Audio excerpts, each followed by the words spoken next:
did a countdown, and at 3, Daniel decided to just look away at a cat that went missing in his apartment with windows and doors locked. I hear him building something.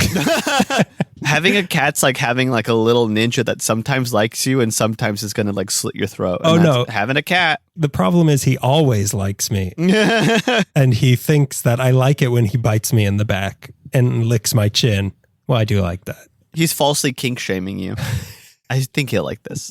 I think he'll like half a bird on the doorstep. And whenever he bites me in the back, I hear him meowing, "You like this, you little pervert?" Then he throws $2 on the dresser. I don't know what he's alluding to. I don't know where he gets the $2. So first off, welcome into LA Meekly, the Los Angeles history podcast. Some would argue not me, though. I'm a fan of every single LA history podcast that comes out. I'm sitting on the floor of a closet right now. Yes. Because Daniel has COVID. Oh, okay. Okay. Don't you... Out me to everybody. We just got brought into the courtroom and I was your lawyer. And as we walked in, you pointed at me and said he did it. So you might notice things sound a little bit different today because this is, let's just say it. We got to keep them separated. That should be when they, in 2051, when they make a COVID movie, a COVID documentary, and then they initiate quarantine, and where all our lives are completely turned upside down. They should play. You got to keep them separated. Yeah, as the mayor's on TV saying, "It will only last a week." What? The Zoom just asked me if I was playing music. Oh. That's how great I am at humming music. Oh my God. Let's see if it knows this. Calm down because it's a copyright lawyer asking you.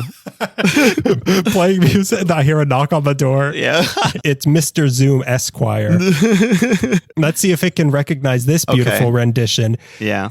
And I will always. She bangs. It said, "Oh, you should have won American Idol." That's what that's what Zoom is telling me now. But look, let's stop beating around the bush because Greg has COVID. We're on Zoom once more. Okay, listen, I have body snatcher COVID. It's asymptomatic. Okay, no. It was mildly symptomatic. You did have symptoms, but now you don't. Sure, it's a little scared of me now because of what we went through last time and all the booster shots I've had. Yeah, let's just say one of us got sick over the weekend, and one of us has to stay home for the week. And it's the one who's going to watch all the Star Trek movies. I don't know which one of us. As opposed to the one who already has. I needed to catch up on Beyond. Oh, no, it's me. I outed myself. Do you think you know where... This is your COVID exit interview, by the way, but do you think you know where you got it? Or I think I was on the Enterprise when Khan was revealed, and I think I got it around that time. Well, it's because when he was screaming Khan at the end, I could see COVID droplets flying out of his mouth. If you watch it in COVID vision. He was screaming, and I was aghast at the reveal that was pretty obvious to everybody. So your mouth... My mouth was wide open. Yeah, it was like the Mummy. It was like the baby in Ju-on, the show on Netflix. I don't know what that is. No. The baby opens his mouth way too big, and you're like, not good, baby. I've only had COVID once, so I haven't seen that show or movie, whatever it is. Bro, you gotta get COVID 2 times. That's when you fit all the good watches in. The first time you're too scared to watch anything, but the second time you're gonna fit a lot of TV in. You gave me COVID 2 times, baby. Oh my God! It recognized it again and said you should have died in Paris. Oh no! That isn't a COVID thing. That's just a Jim Morrison thing. That's pretty cute. I actually thought you were talking about one of the wars for some reason, and I don't know why. I almost talked about... Nobody died in Paris during the wars. So if things are a little weird, if there's a long gap... Great. And... in between laughs, yeah. Ha. It's because we're on Zoom, because we're staying safe and we're responsible people. So that should count for something. Right? Yeah, it's too hard. A joke you once said, it's too hard to park at your apartment, so I'm just going to stay home. One of your best jokes that you never did again. No, I'm something of a one-hit wonder, much like Offspring. Hey, they're a 2-hit wonder. Before we get into this COVID-riddled month. Oh, actually, before we get into even last month's COVID-riddling, we have some new Patreon patrons to welcome in. Patrons S, plural? Yeah, Wow. Patronuses. Patronuses. We have a couple. It's a deer, and one of them's like a badger or something. I don't know the small woodland animals, the difference. It's a stag, which is something I didn't understand as a American child growing up. Yeah, I thought it was the movies that a bunch of uncles watch in the garage, but it turned out it's like some kind of deer. It's like a deer or something. My Patronus is a drippy old VHS tape. Purposefully unlabeled. It's labeled RFK assassination so that nobody watches it except for some people. Leading us straight in from the RFK assassination, this month we are proud to welcome in a different F.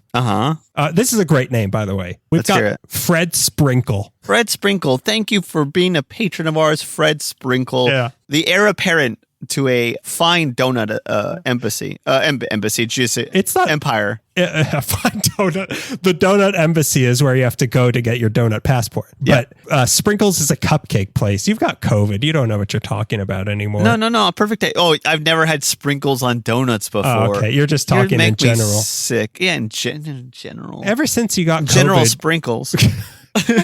Ever since you got COVID, you don't like mentioning brand names anymore. Yeah, no, I'm out of the Matrix now or whatever, or I'm in the Matrix. I don't know, one of the two. I took the red sprinkle. And, do you want a red sprinkle or a blue sprinkle? I want a red, white, and blue pill is what I want. Because it's 9/11. So Fred Sprinkle, which I'm glad that we finally got one of Santa's elves to support us on Patreon. Boom! You got it. Boom. Boom! I just gave you COVID, Fred Sprinkle. That roasting was so intense, it gave you COVID. A postcard pal? Postcard, yeah, he is at the postcard. But then we have another one who got in late breaking sprinkles we have here. Oh. We have also joining us on the postcard level, Tom V. The? Yeah, Tom. Oh, it's either Tom the or Tom V as in 5. I see. Tom 5. So we've got one of Santa's elves and one of the robots from Short Circuit is now supporting us on Patreon. We have the missing jet from, who's missing a jet right now? Tomcat V. Some government. One of the governments with guns. I don't know. I can't keep track of all the arms. Who do you think Tom V is? What do you think? Do you think it's Tom Vanderbeek? I think it's Tom Verlaine, the singer and guitarist for the band Television, but he died recently, so it's probably not him. See, you and your lack of brand names these Daves. All three of these Daves. Is Tom Vanderbeek? Or that's not his name, is it? James Vanderbeek, my friend. That's not who I'm talking about, though. I'm talking about Tom Vanderbeek. I'm talking about the brand name of James Vanderbeek. A realtor. Yeah, Tom Vanderbeek. I saw his ad on a bus bench, and I think this might be him. It's James Vanderbeek's son, and he wants to be a realtor, and he goes to his dad, and he's like, I don't want your life. Remember that movie? I don't know. Remember? It might be Friday Night Lights. No, it's Varsity Blues.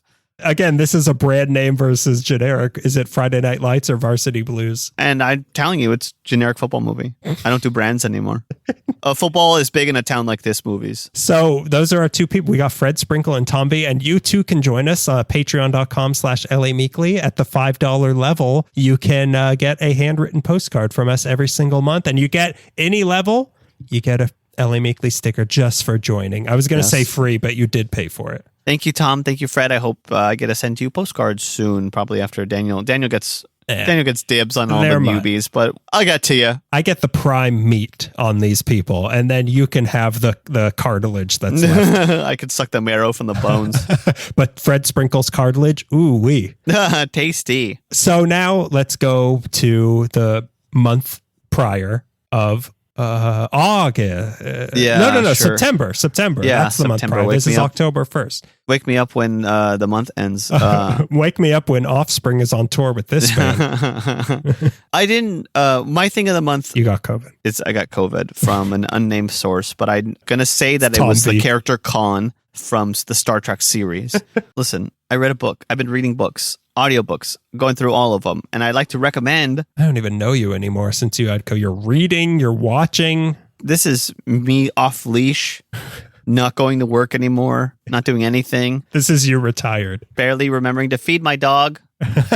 Barely remembering to, where's my cat? But I read and listened to both Jamie Loftus's book, sort of like a hot dog history, travel log, personal journal called Raw Dog, from podcaster, comedian Jamie Loftus. And she has a good section towards the end about alley hot dogs where she manages to also talk about police corruption, the city council, and what makes a good hot dog in the city of LA. And I'm not going to spoil it, but I'm very satisfied with her answers. One of them is Vicious Dogs, which closed, and it made me really sad because I didn't know until I looked it up after hearing her say it. Yeah, you broke the news to me that Vicious... And also, as of this recording, we just found out that one of the Cupid's hot dog right across from CSUN is closing. What is...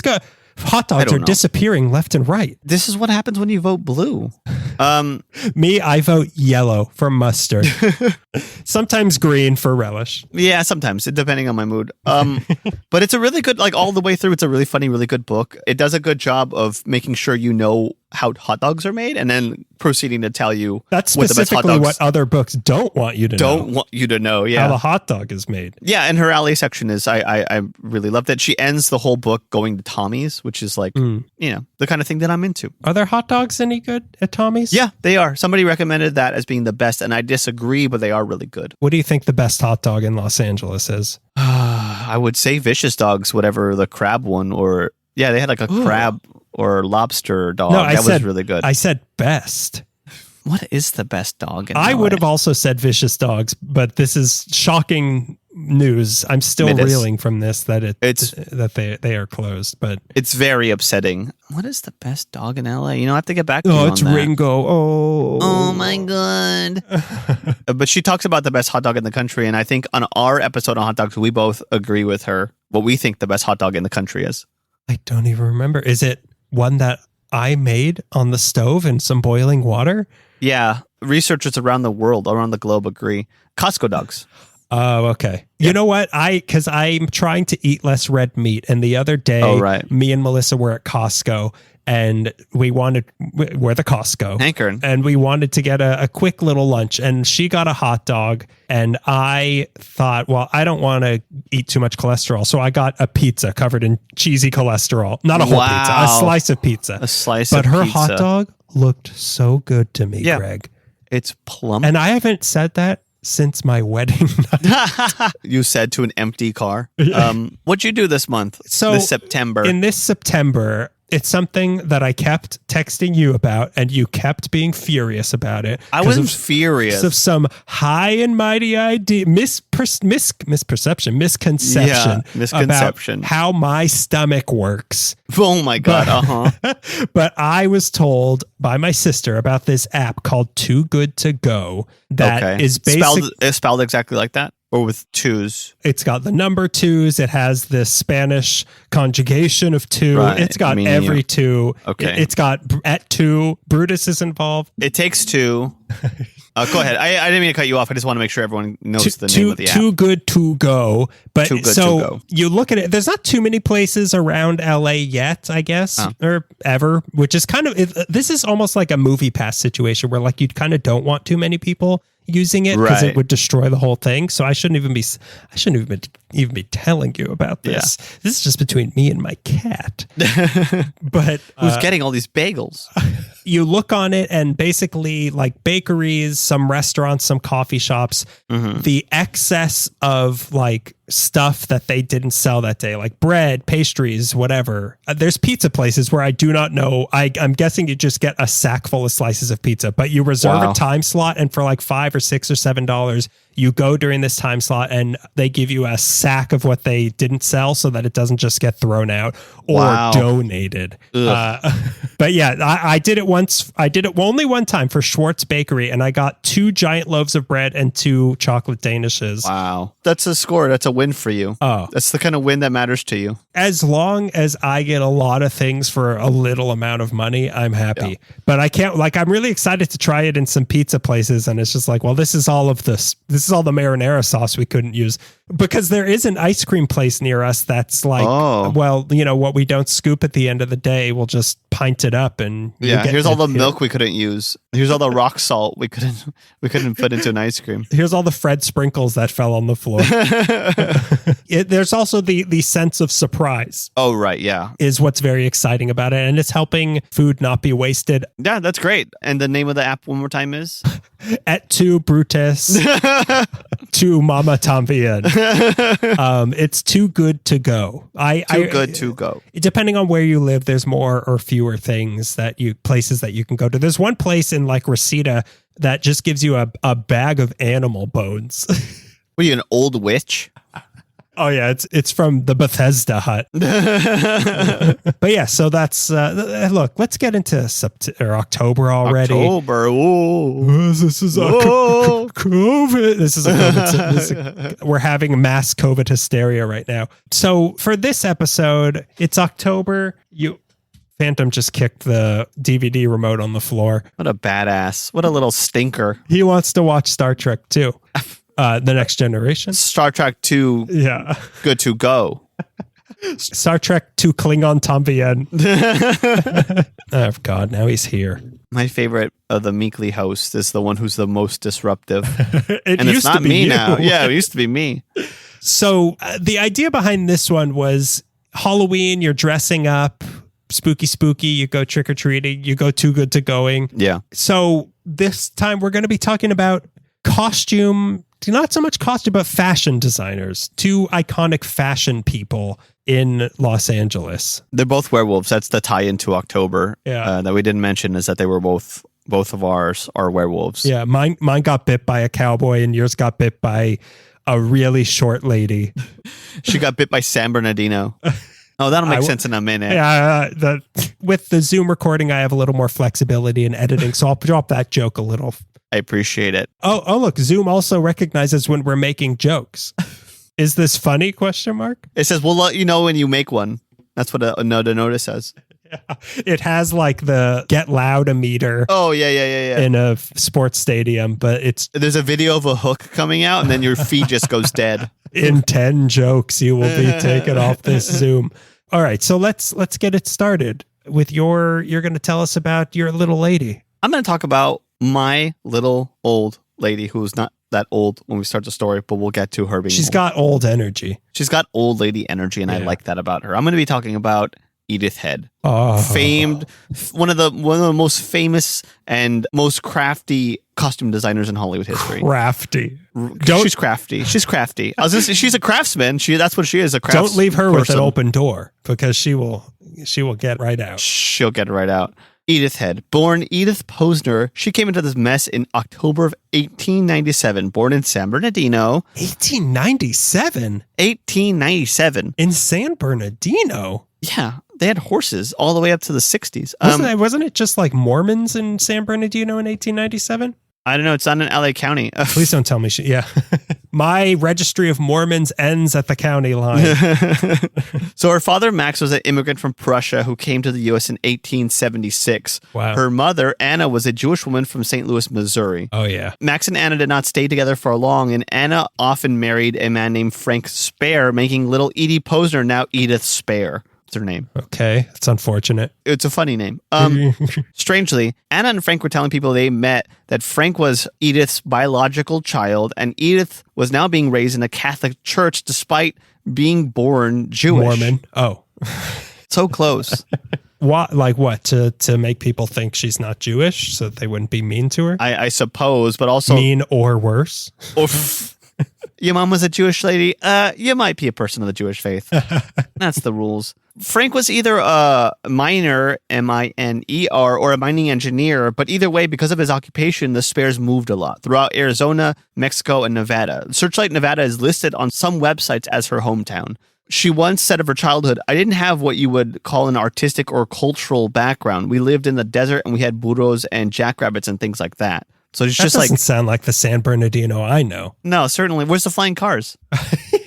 Where's the 7-Eleven on every block? Where's the masters in fine arts that every single resident has? There's artists spilling over into the streets of Renaissance people. Yeah, the Louvre's sister museum is in San Bernardino. Right next to the original, what was Taco the original? Bell? Yeah, right next to the original Taco Bell. Yeah. Their Louvre is shaped like a chalupa. Welcome to San Bernardino. And with most things with kids who move around a lot, Edith was an incredibly solitary child who spent most of her time just daydreaming. Out of high school, Edith attended UC Berkeley, graduated in 1919, and went on to Stanford, where she was awarded a master's in Romance languages. Oh my God. Yeah. That was so long ago. Those were just languages back then. They were just languages. It was just Latin. They're going to try to give it an overarching title, but it was mostly Latin. Et tu mama tambien, Brutus? For the last time, no. Then so is horny Caesar. So this was 1920, and Edith Spare went from being in classes to teaching them. She started as a language teacher at Bishop School in La Jolla, where our Conan left us for, and then moved on to Hollywood School for Girls, now the Women's Club of Hollywood, where she taught French, even though that was not her native tongue. Well, they seem to lie about her origins over and over, so I'm sure There's a lot of lying in this story. So stick with me.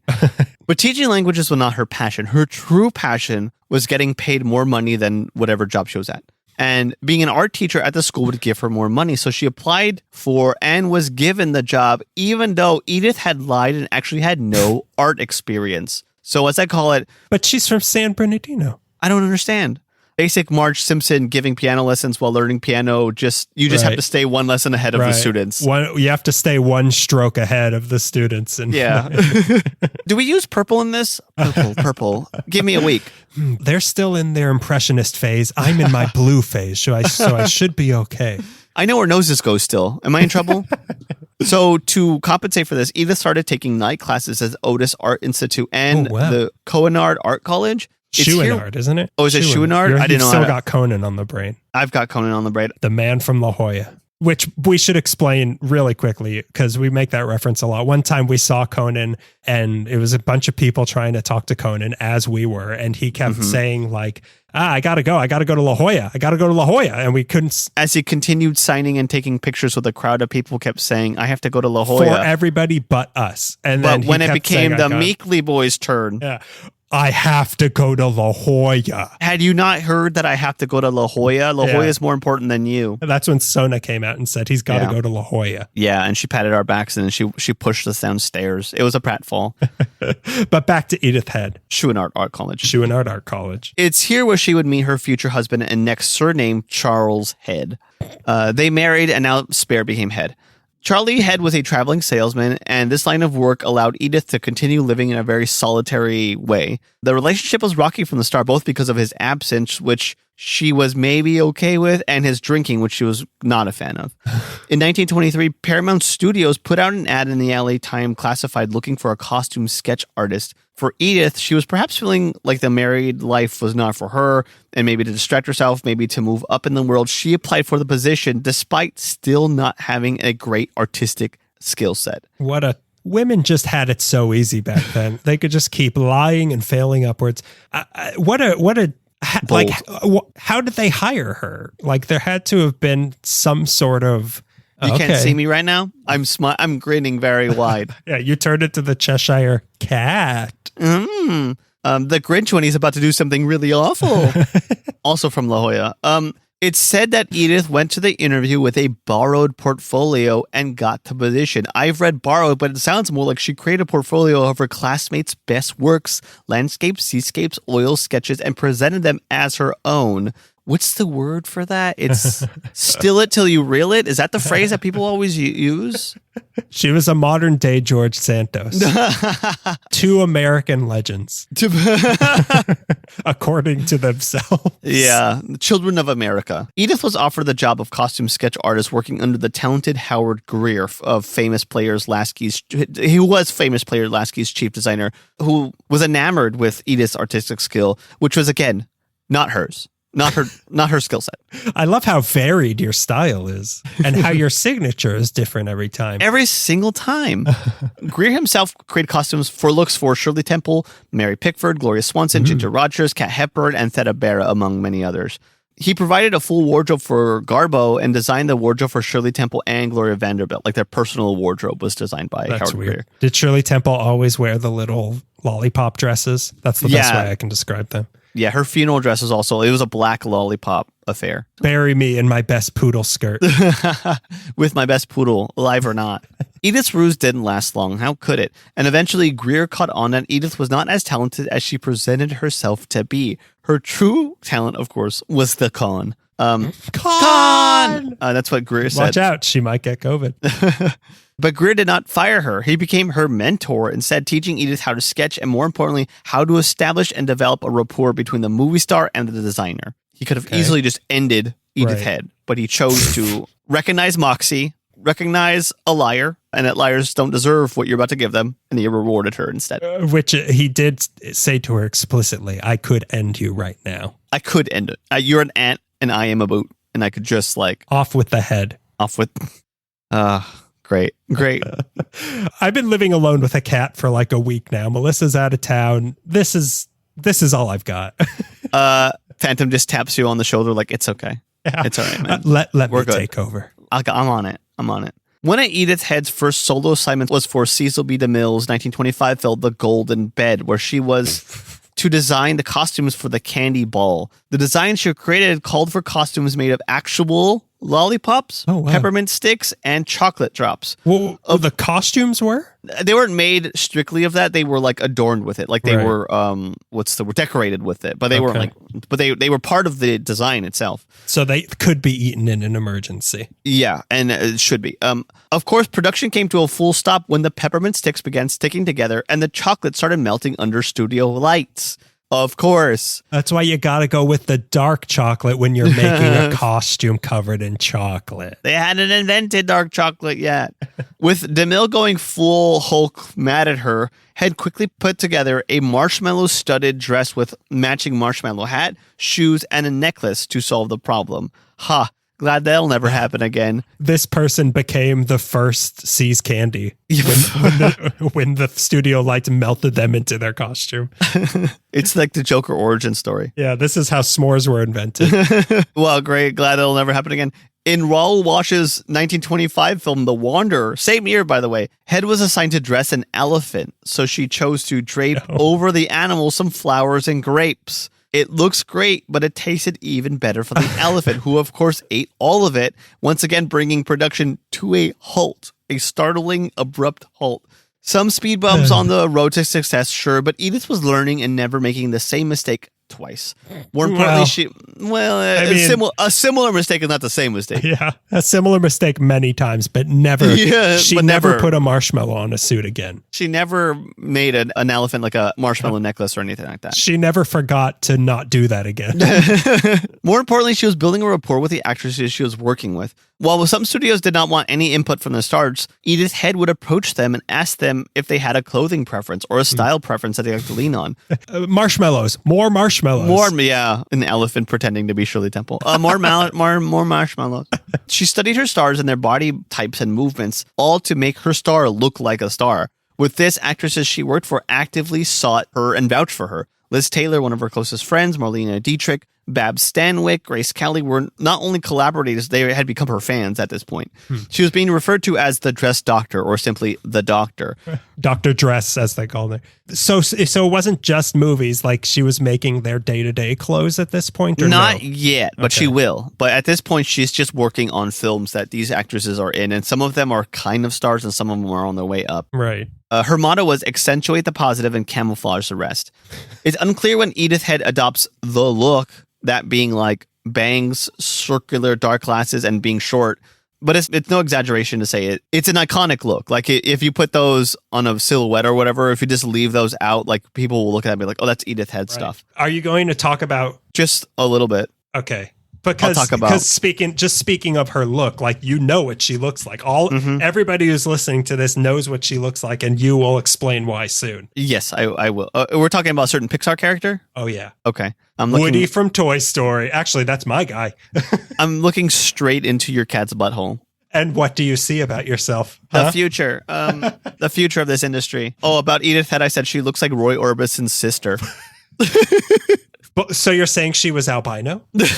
Part of me thought that she might be albino, which led me to think that she might actually be. You're only thinking that because of this ridiculous urban legend that Roy over. Ridiculous, but that's not how all albino people dress. Fake dark hair and black sunglasses. Oh my god! Okay. I love to generalize. Some of them do, and maybe 2 of them are really famous for it. Who's the second one? Oh, Edith Head. Edith Head, yeah. Because I was thinking of Jonathan Winters, or not Jonathan Winters, Edgar Winters. Edgar Winters is a better one, yeah. Her glasses we should talk about, because this is something I didn't know. So she has the famous circular glasses. Her glasses were special because they were blue lensed glasses, so she can get a sense of how her looks would be affected by a black and white photography of the cameras that she was shooting with at the time. That's because I knew the round glasses. I didn't really clock well enough that they were like darker shade glasses. And then when I started reading about it, I'm like, oh yeah, that's right. They're almost sunglass types, but you can always see her eyes. Okay. So wait, so it was filtering out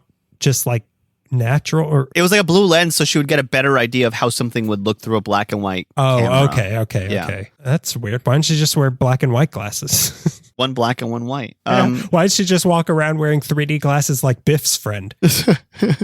Which I think was not Billy Zane. Who's the guy from Titanic? Billy Zane. Is that Billy Zane? Then who am I? Who's? I don't know. Who's in Back to the Future 2? Who's the guy from That Thing You Do? Oh. That's not Billy Zane? What's that guy's name? The silly one. Oh, Steve Zahn. Steve Zahn. Right. Okay. A young Steve Zahn. So the glasses trick was not strictly an Edith trick. That was like an old cinematographer's or some cinema craftsman. But she was the one who took that look and made it defined her basically, or she defined the look. One of the two. Now I'm thinking of this player on the Kings who has a tinted.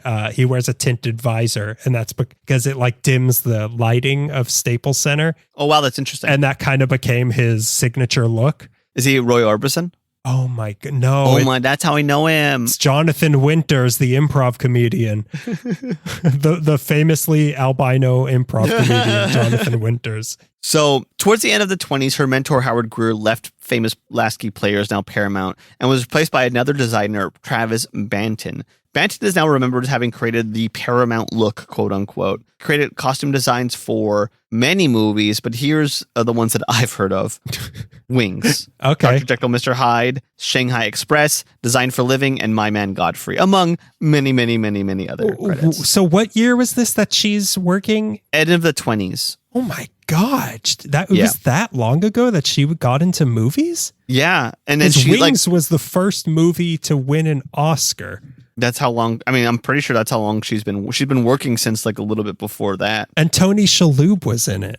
And oh god, what's there are two that made it through that, and they're both the dumb characters. Right. Thomas Hayden Church. Oh, Thomas Hayden was also in. And Jonathan Winters. Could you believe it? A middle-aged Jonathan Winters. Yeah. Never aged, that man. Banton designed the wedding dress for Mayor Meekley herself, Mary Pickford. Just a little thing I learned. Okay. Her wedding dress, yeah. Edith then moved from sketch artist to assistant designer under Banton. She worked for some time on B-Westerns and some background costume for big studio projects, but Banton and Head got along and he saw her potential. He assigned her to work on the 1927 epic, like I said, Wings, where she designed outfits for Clara Bow, who would become one of her closest friends. 2 years later, she designed for Lupe Valdez in 1929's The Wolf Song, and then 1929, the Depression hit. But this time, it gave Edith an opportunity and permission to go bigger with designs, because what happens to the movies during the 30s, they all get big and lavish and outrageous because everyone's eating their own shoe. So a lot of studio moguls took the social temperature of the country and thought, since the citizens were eating their shoes, let's say, stars should dress big and go big. Everything should be big. Their shoes should look really tasty. Yeah. Oh my God, your cat is outrageous. This is exactly why he gets locked into the bedroom when we record things. Usually. He's being hilarious right now. I think he just tried to bop you. He's doing pratfalls now. He's spinning a cane. He's doing a tight five now. He kicked the mouse. He doesn't understand. He understands. As a cat would. He understands it's a mouse, but not that sort of mouse. He's trying to break it in half to leave half of it on a So Edith's salary dropped during the Depression from $40 a week to $25 a week. Luckily, she had her contract renewed and didn't do something crazy like, I don't know, pass Birth of a Nation off as her own to get a director's job. I don't know. She could have done that. Paramount was now realizing what an asset this small, bespectacled woman was and pushed for her to become as big as any other renowned crew member. She can't. She's so little. She's so small. Eventually, she'd be getting... I don't mean for this to sound like a classic setup, but how small was she? Do we know? I can look it up. I didn't take no. The depiction we know of her is quite small. Cartoonishly small because it's a cartoon. Because it's a cartoon. But I want to know, like, was she, is it like Napoleon where it's like, yeah, he was small compared to our standards? I just looked it up. America, that is. America. We measure in inches, not Celsius or whatever. He's 4 Celsius. He's 12 apples tall, Greg. I just typed it in and the result is 5'1". Okay, that's pretty small. So she's a little taller than you. I am famously 4'7". Wolverine's height without the hair. Paramount was now realizing what an asset this small, bespectacled woman was and pushed for her to become as big as any other renowned crew member. She was eventually getting paid $175 a week from the drop in her pay, which was $25. They were now pushing for her to make even, a quadruple, a million times. Right. And not only that, but somehow, not more important to me, not to her, to get an on-screen credit. The first one being for 1933's Mae West's vehicle, She Done Him Wrong. Her salary was bumped up after that point to $200 a week by 1934. She designed for Shirley Temple for Little Miss Marker the same year. 1936 is a huge year for Edith for 2 reasons. 1, she gets to sing all the single ladies at karaoke because she filed for divorce from Charles Head. And 2, but she kept the name? She kept the name because the other one was Spare. Well, it was her spare name. It was her spare name, so she's going to stick with Head. She created one of her first landmark looks that can be like easily tied not only to the actress wearing it, but to the designer. This was the sarong dress designed for Dorothy Lamour in The Jungle Princess, a sexy pinup look that defined Lamour. She was even referenced to as the sarong girl and made Edith Head costume designer you had to work with. Have you seen this? Have you seen this dress? Have you seen this dress? Are you hearing about this? You see this? Yeah, I've seen it. It's basically like, I guess the look starts here, but it's like jungle native girl. Okay. Like it's a sarong is it's like garment wrapped around your body as a dress. Like Raquel Welch in whatever that movie is where she's a cave woman. A little more like a one piece. For some reason, Raquel Welch is wearing a 2-piece. Right. I think they didn't know shame back then. They hadn't eaten the apple of snakes or whatever. The apple of, what is it? The apple of truth? I don't know. I only know it from Simpsons references. This was something Lamour struggled to escape from as it sort of became her shorthand and she found herself having to return to the jungle native girl look several times. Like the way Jack Pierce, if I understand it, the way Jack Pierce defined iconography or monsters is similar to Head designing one for the native jungle girl look. Like that's how iconic it was. Boris Karloff also desperate to escape everyone thinking he's Frankenstein. Yeah. You should have probably kept your teeth in. For that one, pal. You probably shouldn't have worn the 2-piece. That being his removable teeth. His top and lower half. Yeah. Of his body. 1939, Travis Banton was out. Some people think that this was at the insistence of Edith, but I don't really know. And she assumed the role of head designer for Paramount, the first woman to hold that title. Is that why they call it a head designer? Head designer, yeah. Actually, it's capital H head designer because she was now working on costume designs for 30 movies a year, and she was working on high fashion outside the studio. She made an ad in Fashion Plate Shoes, which was a magazine. The tagline read, "Look for Edith Head's autograph on the insole." Like that's like now she's becoming like she's transcending my name is in the credits to like I am part of fashion history now. Like I am the name in the now. I thought it was going to be something like, look for Edith's head on your toes. What's in the box? Her commentary was included in Photoplay magazine regarding Paris couture. She became a frequent fashion feature for the magazine as the years went on in a photo for Photoplay. In 1940, Edith married an art director named Bill Boppo Einen, and she stayed married until he died in 1979. He was an animatronic clown. Yeah, he was in the Chuck E. Cheese band for a while, and then he got out to be an art director. She took on a new assistant, a Russian-Italian aristocrat who had fled Russia and then had to flee Italy and come to America. This new assistant was Oleg Cassini, the man responsible for Jackie Kennedy's defining style. He also worked with Johnny Carson on his men's fashion line, which was launched on The Tonight Show. He only worked briefly at Paramount as he left to fight World War II and then didn't come back to Paramount. But like that's Wait a minute. Did he come back anywhere? Or did he just know? Okay. He came back. Yeah, because both those things happened after World War II. This is a good point. Johnny Carson's childhood talk show. He launched the men's fashion line. The before bedtime show. Still racking up the ladies on that show, though. Still getting it. I thought the new euphemism was he died in battle was he didn't come back to Paramount. Did he buy the farm or did he not come back to Paramount? Is he in a better place? Yeah, Warner Brothers. Yeah. Have you seen the commissary there? Jeez Louise. Salmon every day. During the wartime rations of most industries when designs were being turned into bullets for the war effort, Edith promoted cotton over silk, which helped the boys overseas somehow, and pushed for double-duty clothes like coats with removable lining and reversible clothing items. Like that was her part in trying to help the war effort. So you're saying that all of our soldiers could have been wearing silk if Edith Head hadn't made them use cotton? Hugo Boss was on the battlefield and he was telling Nazi officers to not shoot through silk because it was too expensive. We could have ended the war. Starve. We could have ended the war that way, yeah. This could have been Oppenheimer. They should make an Oppenheimer about Hugo Boss. Grading jackets that I look at and like, wow, that jacket. I know it's a Nazi, but man, that jacket's something else. Miss Head, do you know the repercussions of making a suit made entirely of velour? Do you know what this could unleash upon the world? And she Tommy Hilfiger's hat flies off and she whispers something to him. We're designing for a young woman from Boston, Kennedy, Jackie O Kennedy, even though she hasn't taken the O yet. Edith has her own Marvel suit up moment, like Oppenheimer had, where she puts on like the dark glasses and she puts bangs on. Yeah.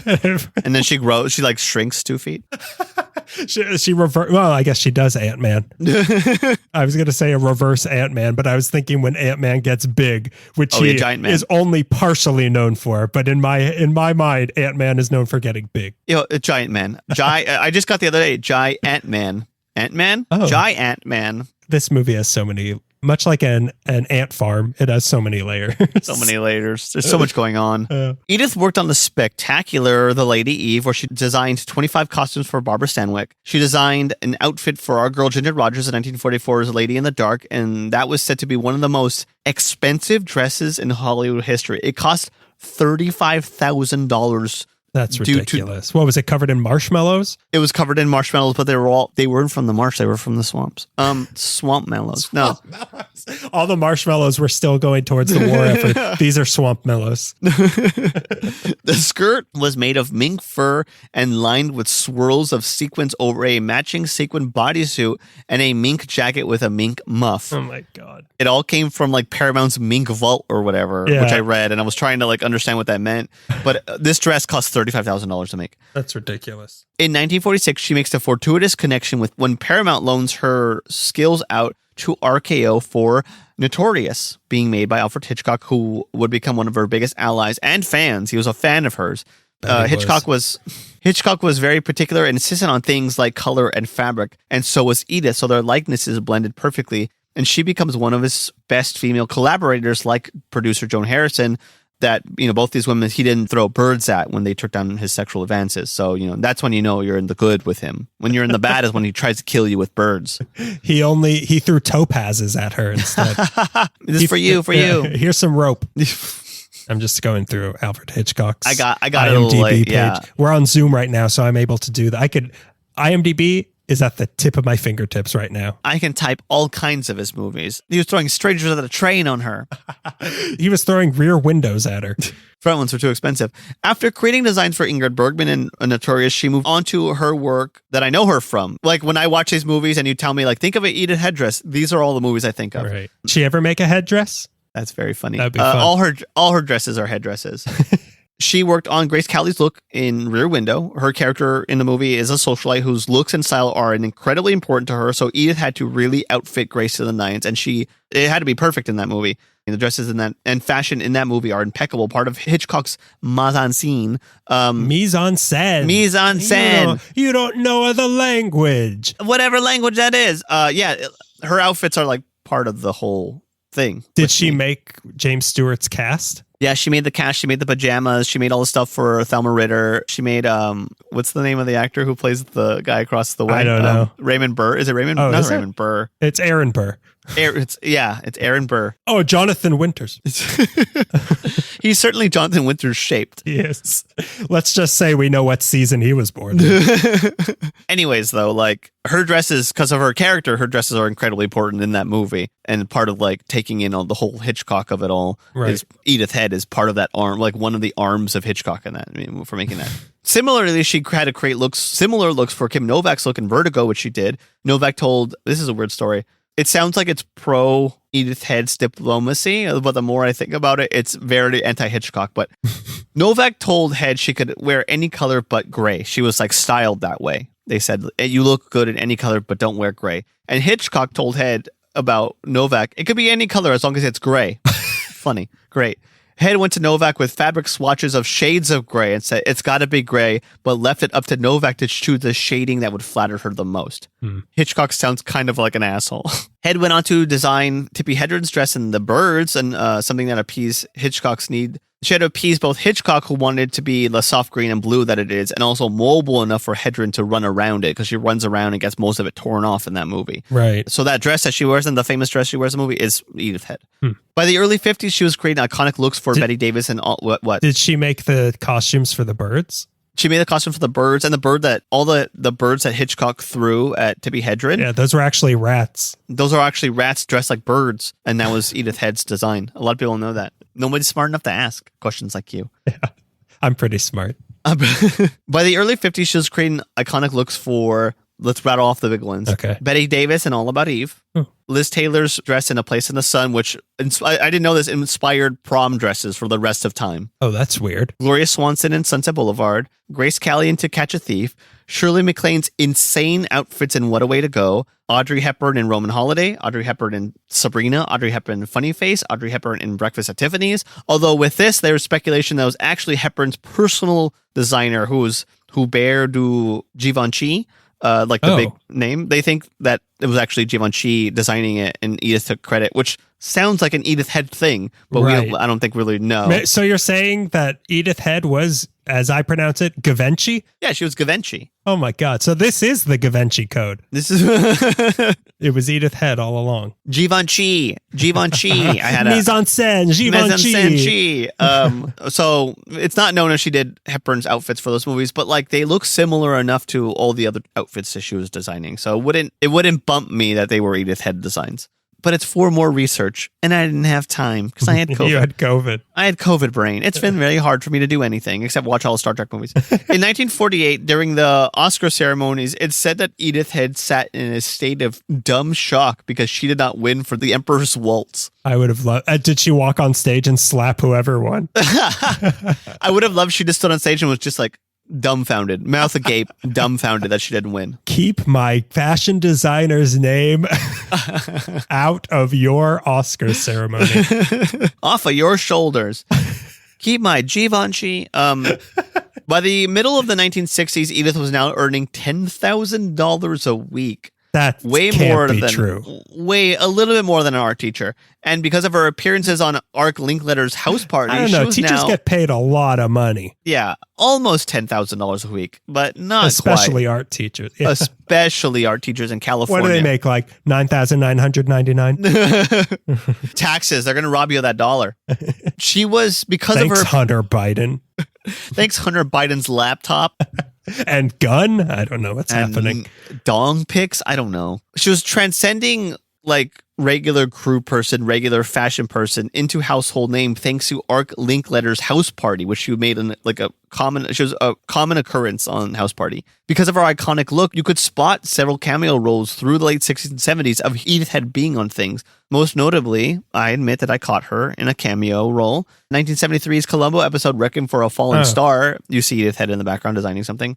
She published her own fashion book titled How to Dress for Success. But TV had kicked movies in the nuts, and Paramount was cutting all the costs that they could, and for some insane reason, We did not renew Edith Head contract after this. The year was 1967, and the now 70-year-old Edith Head moved over to Universal, where she once again worked with Hitchcock on his movies Topaz, and created the looks for Butch Cassidy and Sundance Kid, The Sting, which is easy. You just keep the same measurements, just add 20 years to all the costumes, and you got the same outfits.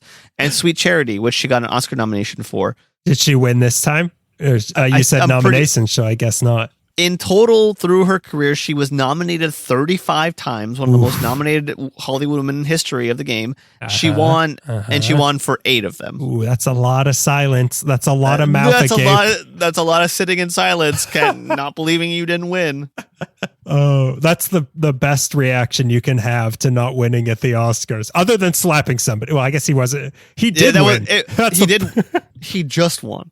No. He didn't win yet. He was about to win. You're right. He was about to win. But the best reaction should be just like you just saw someone get mugged on the street. But again, work dried up at the studio, and Edith started working for TV and magazines at this point, creating an evening dress for Vogue. My mom, when attending LA Trade Tech, there was a design conference and Edith Head was the speaker. Oh, that's weird. She said she gave great advice, nothing my mom could remember, but her presence was enough, like being in the same room as Edith Head. If there's one thing you remember, get bangs. Get bangs. She bangs. Be short. Short. Wear glasses. As my mom noted, and I hadn't really thought about Edith Head, something interesting is that she designed such like glamorous and lavish looks through the years, but her own look is very conservative. Very like I'm all I know her from is from what you haven't mentioned yet, and I'm thinking, yeah, it's pretty conservative. That cartoon character is pretty conservative. As you say, easy to animate. The silhouette's already there. Yeah, that's her fashion style. Easy to animate. Her personal favorite project was creating uniforms for the new women recruits for the U.S. Coast Guard, which was new at the time, and they put her in charge of designing outfits. And she received the Meritorious Public Service Award for her work. She retired in 1977, but was summoned out of her career slumber for her expertise in 1940s fashion. This was for the 1982 Steve Martin movie, Dead Men Don't Wear Plaid, with Steve Martin and Carl Reiner. I think it's Carl Reiner movie. Did she make the plaid? Yeah, because she's a dead man. She made all the plaid. That was her last project, though. She died days before. That's insane that she was working in the silent movie era and her last movie was Dead Men Don't Wear Plaid. She has... it stretched that far. Mm-hmm. Yeah, it stretched that far. Much like her clothes. We don't know that. I don't want to impugn I don't want to stitching. Test. Her career is very much like Jack Pierce, was the name that transcended her department. Right. Created iconic looks forever and then ended their career making like a weird thing, like making like Mr. Ed or whatever, and then like died. Yeah, that's you either die Edith Head or you live long enough to work on Mr. Head. Mr. Head, I almost called Mr. Head. Yeah, her dad was Mr. Sorry, Head. She's not married to Mr. Head anymore. Oh, you're right. She died days before her 84th birthday in 1981, and the movie was dedicated to her memory. I have yet to see that one. The follow-up to The Jerk. Is it really? Yeah, but not the same character. No, it's just the movie after. A spiritual sequel. It's the Billy Madison to... It's the Billy Madison to that. Or vice versa. It doesn't matter. She's buried at Forest Lawn, Glendale. She was eulogized by her friend Betty Davis, saying to a crowd of loved ones, "A queen has left us, the queen of her profession. She will never be replaced. Her contributions to the taste of our town of Hollywood, her elegance as a person, her charms as a woman, never be replaced." There were many movie stars at her funeral, but there was also below the belt studio workers from Paramount there. Fritz Hawks, a Paramount security guard, showed up to pay his respects. He told an LA Times reporter who was there, "She designed this coat I have on now. She was the greatest designer in the world, and she was quite a girl."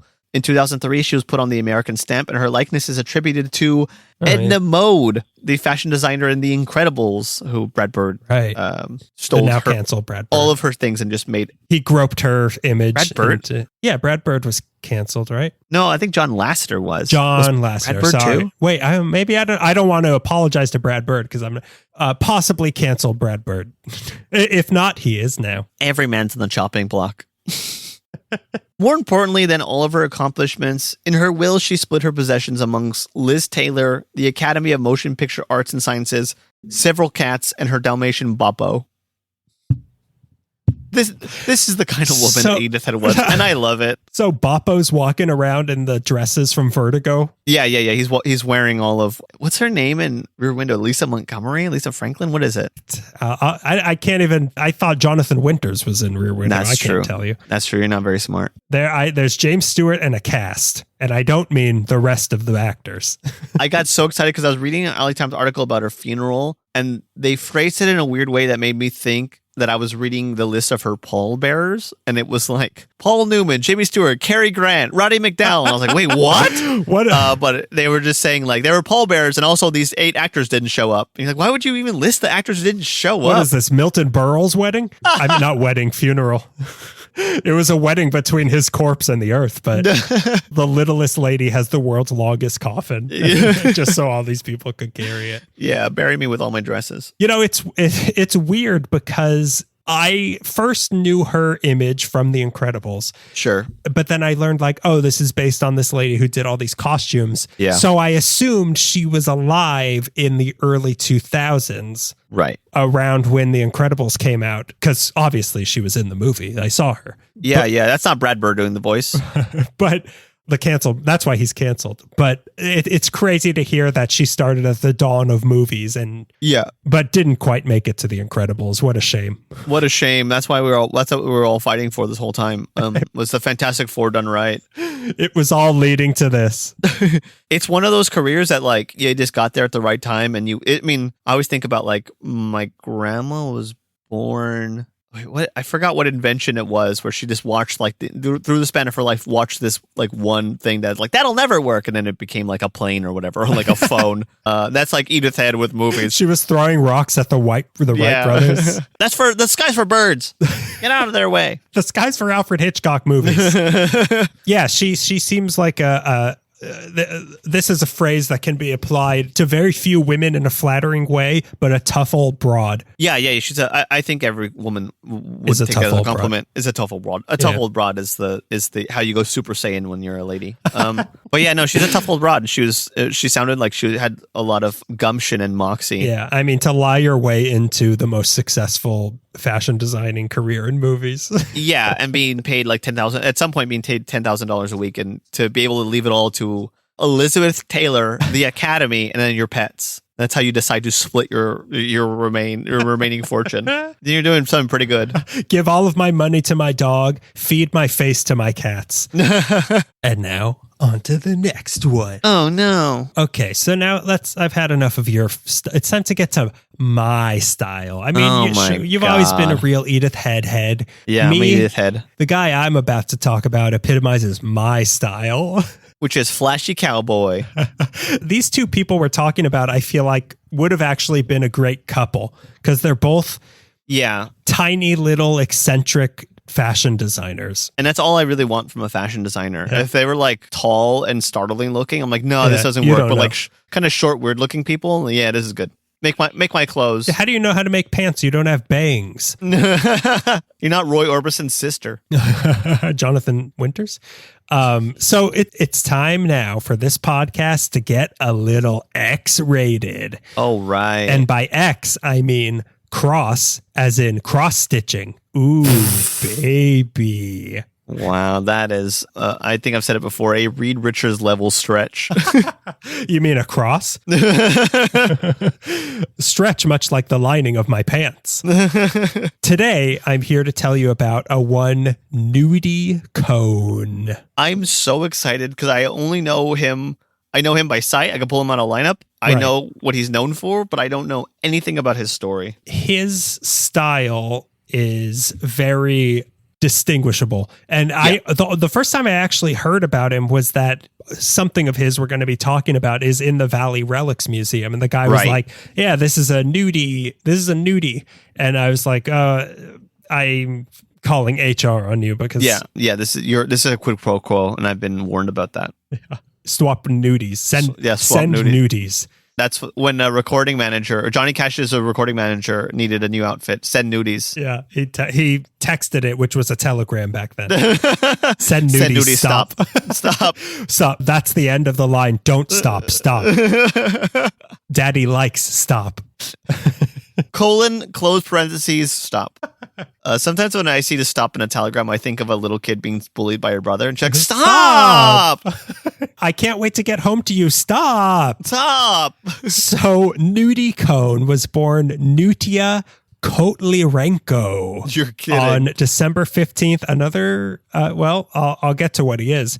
On December 15th, 1902, in Kiev, back in what Putin considers the good old days, when it was part of the Russian Empire and riddled with Jewish pogroms.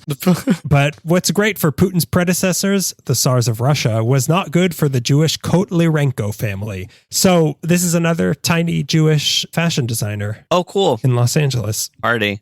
I don't know if Edith ever reclaimed her Jewish name. I think she was kind of conservative Christian woman, but Oh yeah, but did she, we're not talking about Edith Head anymore. No, we're done there. Yeah. Interestingly, this guy also had a sort of switching of teams, but we'll get to that. When Nutia was just 2, a pogrom broke out in Kiev where 110 Jewish people were murdered in his town. Wow. But constant discrimination and occasional murder was just a way of life back then for Nutia's parents. His dad, a bootmaker, supposedly making boots for Tsar Nicholas II himself. Oh, great. Which cool. He made them extra lickable for Putin's ancestors. And his mom was raising and selling geese. You could sell geese? Okay, go ahead. What do you... I don't know. I guess both parts are weird. Why get the milk when you can have the geese for free? In Greg's opinion, he loves geese milk. He loves, forget the eggs. Give me that yummy white. Yeah. So there were 2 essential parts of a little Nutia's upbringing. 3 if you count the pogroms. Yeah. The first was that at age 8, Nutia went to work as a tailor's apprentice. Okay. The second was that his mom, to make extra money, ran the concession stand at the local movie theater. And much like my mom dropping me off to sit at the Dairy Queen my sister worked at while she was working, little Nutia would sit in the theater all day watching the movies while his mom was working. So he would just sit there watching movies. And in between showing Battleship Potemkin for the 400th time, this theater would occasionally get their hands on an American Western movie. Ooh. And Nutia was transfixed. Me too, bro. I remember the first time I saw City Slickers too, Nutia. He's looking at horses. He's like, those geese are so big. Those look like they would produce delicious milk. And then he sees one part of it. Oh yeah, delicious milk. No one told you Milton Berle is in this movie. What is this, Edith Head's funeral? So American propaganda movies were way better than Russian ones. So at age 11, with tailoring abilities and romanticized notions of America in his head, Nutia's parents sent him and his brother Julius all alone to move to America to escape the anti-Jewish sentiment in Russia to the then less violent anti-Jewish sentiment of America. It's like turning the dial down from like 10 to 6. Yeah. But not off, though. This is like a D+ level of anti-Semitism compared to that unrefined anti-Semitism of Russia. So these 2 children started their journey outside of Russia and were quickly arrested and sent back to Kiev. No, really? They tried again, and this time it took, and they were on a boat for New York City. New York City. When they got to Ellis Island, their name was shortened to Cohn, and Nutia's first name was misheard and registered as Nudie. So now we have an American tale, Nudie Cohn. Wow. I thought that was a moniker he might have taken. No. He's just stamped with that. But why would the guy mishear one hard to understand to an American name and be like, oh, so your name's Nudie, the name that we all know and love? Oh, yeah, no, those definitely not overworked Ellis Island workers. Oh, yeah. For sure. Oh, the poor Ellis Island. Oh, yeah. You just love authority. I love name changes. It's so funny that you're like, why would they do that? Oh, because they were doing that all day, every day. But why would they change it from Nutia? Like, it could be like, oh, you're Nathan. But they misheard like, oh, you're Nudie. All right. That makes sense. Weird day. You got the weird guy at Ellis Island. Yeah. He was a little kooky. That analogy will hold even truer as the story goes. This guy, an American tale, Nudie Cohn. Right. They found a place to stay in the glorious new country with family in Brooklyn and settled into a life of abject poverty. Cool. Nudie couldn't even afford shoes, so one of his teachers gave him some mismatched shoes they found, and at home, his host family took advantage of his tailoring abilities and made him make them free clothes. Wow. Hey, at least they didn't make fun of him for being Jewish. That's all I'm asking. Yeah. You can abuse this child, but don't abuse him for being Jewish. He looked at his brother at one point and said, "It beats a pogrom," as they were both up at 4 a.m. to make new socks for their host family. At some point in this stage of his life, he became a runner boy for none other than Mr. Whoopi himself, Eddie Cantor. Wow, really? Yeah. That's interesting. This story you're about to hear is not only the best story in this whole thing, but a recurring nightmare for you and me also. So one day he got the courage to tell Eddie Cantor that he himself wanted to be a performer and that he had actually learned how to play the mandolin. And Eddie Cantor said, okay, get yourself cleaned up and tomorrow I'm giving you your big break. A classic showbiz story was about to happen.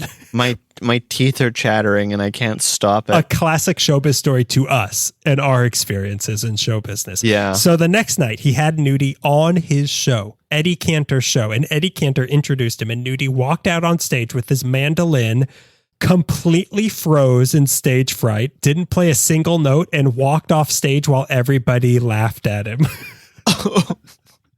That's like Nightmare Year One. No, that's where all shame comes from this one Nudie Cohn event. Right. Yeah. This is like there's archetype nightmares and we don't know, like humans are just born knowing them and we don't know why. This is why we have this nightmare. It manifested from there. Was so it wasn't a humiliating. thing before. Yeah. What happened to Nudie was so mortifying. All humans are now born with that nightmare. With the programming now. So from here, he decided, I'm going to get out of town and travel the country for a little. That's the only... Oh, he made that decision? That's the only thing you could do. Yeah, we've all had that impulse. Yeah. So he took up odd jobs, shining shoes and things like that, going around the country. The 5'7" man, a little bit taller than Edith Head, became a boxer for a while known as Battling Nudie, which could also have been the slogan for ancient Greece. Supposedly, he was connected to Pretty Boy Floyd during this stint of his life also. Oh, wow. Then in 1918, he was paid $5 to deliver a package in Ohio that turns out was filled with cocaine, and he was sent to jail in Kansas for 9 months. Whoa. Yeah. Once he was again free to do whatever it was that he was doing, he decided to try his hand out in Hollywood. Sure. As most people who just got out of jail for cocaine, I'm going to go to Hollywood. And that's how we got Brad Bird, John Lasseter. He had always loved Westerns, so why not try moving as west as he can go? And maybe, if he was lucky, recapture some of that magic from the Eddie Cantor show. The mandolin went on to great fame, though, but the mandolin shuffled back out on stage after that and said into the microphone, that was awkward. And then played The Devil Goes Down to Georgia level mandolin playing, which wasn't a mandolin, but famously not a mandolin. But, my brain is just mixing the two up right now, and I'll take it. You've never seen The Devil's Golden Mandolin? So supposedly he was an extra in a few silent movies, but his main income was he opened up a tailoring shop in Hollywood in 1922 with one of his customers being Gloria Swanson. He also tried his hand at film editing, which is as close to tailoring as you can get in movie work, but he was not good at it and ended up following a young aspiring starlet he was in love with back home to his second home of New York City. So he failed in Los Angeles and he's back in New York City. Sure. And the starlet isn't anybody that we know. No, it's another failure. Sounded a little bit like we're No. It was another failure who another nameless failure. Yeah. His performance at Eddie Cantor was so bad, anyone he fell in love with's career ended. Yeah, it's a stain that moves across his personal history. So he's back in New York City, and then the Depression hit. He decided to start roaming the country once again as a Depression-era hobo until he found himself in a boarding house in Mankato, Minnesota. This was where he met the true love of his life, the blonde bombshell, the daughter of the boarding house's owner, the many and scary named Helen Bobby Barbara Kruger. Oh my God. Claws in, Kruger. Meow. Say the name again. Helen Bobby is a nickname. Helen Bobby Barbara Kruger. Okay, thank you. You said it, and if you asked me to repeat it right after you said it, I would have said Millie Bobby Brown. I know. Any name with Bobby in the middle is going to be Millie Bobby Brown to me. Yeah, Millie Bobby Brown Voorhees. But she felt like her career was floundering, so she added another famous name onto her name. So, Helen Bobby Barbara Kruger, get out of my dreams. Seriously, you're killing me. The two wooed each other and were married by 1933, and back in New York City, in 1934, they moved back to New York City. Okay, New York City. So New York City. So this was when Nudie decided to embrace part of his upbringing full force and open not just a tailoring shop, but a clothing shop where he would design and make the clothes. Okay. But not just any clothes. Clothes for strippers, burlesque dancers, and sex workers. 3 of my favorite occupations. Nudies for the Ladies opened in 1934, which is a perfect name for what he's selling. Yeah. Just off of Times Square, also perfect location, and catered specifically to those professions by offering flashy and erotic things like embroidered skirts and G-strings covered in rhinestones. Killer. Which, this is 1934, and to think of a G-string existing in 1934 is earth-rattling. Sure. It makes me rethink what I think of 1934. Yeah. So now imagine Edith Head from The Incredibles in her youth was wearing a rhinestone-covered G-string, because that was just what you did back then. The soldier getting back from fighting World War II grabs the nurse, kisses her without her consent, and behind them is a store that sells G-strings. It changes my idea of the boys coming back home. Carefully cropped that picture.